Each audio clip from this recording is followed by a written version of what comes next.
Is it possible to do Disneyland and California Adventure in only one day? Well, come with me to find out.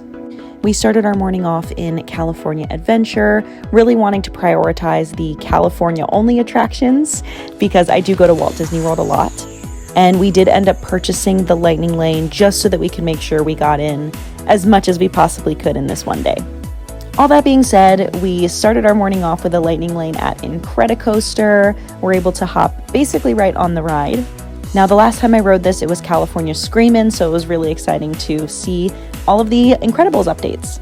Then it was time for our Radiator Springs Racers Lightning Lane. This one was an additional cost, but it's a must-do for me in California Adventure. I wish it would make more sense in Epcot because it's just so much better than Test Track, in my opinion. I am not a huge Cars fan, but the theming on this attraction and just the whole Cars Land in general is just so immersive and cool. Sadly, our car lost the race, but after Radiator Springs Racers, it was time to go over to Guardians of the Galaxy Mission Breakout. And this was my very first time on this attraction. The last time I was in California, it was being renovated from Tower of Terror, so it was really exciting to try it out. Then we were hungry, so we stopped in San Francisco Square for a bite to eat. We also had some time to kill before our next Lightning Lane, so we popped on over to Monsters, Inc., and the cast member actually gave us a front-of-the-line pass, so shout out to that cast member. That was so sweet. I love Monsters, Inc. I can't wait to see what they do with Monsters, Inc. Land in Hollywood Studios, but for now, at least we get this attraction. After Monsters, Inc., we had to go across the street to my absolute favorite room in the entire world. Now, this is in the animation building, and I really could sit here all day. It plays quite a long loop of a bunch of different songs, and there's just screens all over the room. It is the perfect place to come, rest your feet, and just cool down for a little while.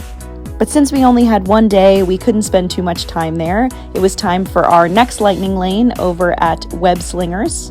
At this point, it was a little bit after lunchtime, so it was definitely time to say adios to California Adventure.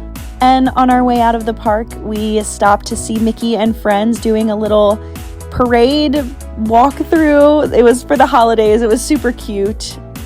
So thanks, California Adventure, for a great morning, but it was time to pop on over to Disneyland Park. There were so many characters just out and about walking around, Mary and Bert being one of them.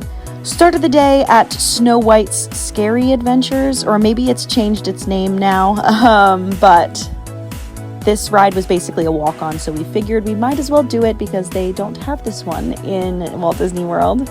And while we were in Fantasyland, we had to go over to Storybook Land Canal Boats. Again, just a super cute ride through. A nice long one, too, to sit and relax. But we couldn't relax for long because it was time for our Lightning Lane over at Indiana Jones, which another one that we sadly don't have in Walt Disney World, but such a great attraction, so thrilling, so fun. And we got out just in time to see the Christmas Fantasy Parade. It was so cute. I am such a sucker for the daytime parades. I think they're so much fun. After the parade, we went over to It's Small World just to do the holiday overlay. I normally would not prioritize this attraction, but it was really fun to see all of the characters singing their holiday songs and dressed up in holiday decor, all of the Christmas lights. It was definitely a highlight. We also had time to squeeze in a ride on Pirates of the Caribbean. Then we had a little bit of time to kill, so we decided to stroll around the park and see it all lit up for the holidays before the attraction I think I was the most excited for, which was the Nightmare Before Christmas overlay at Haunted Mansion. So there you have it. We didn't get to ride every single attraction, but it definitely is possible to do Disneyland and California Adventure in one day. See you next time.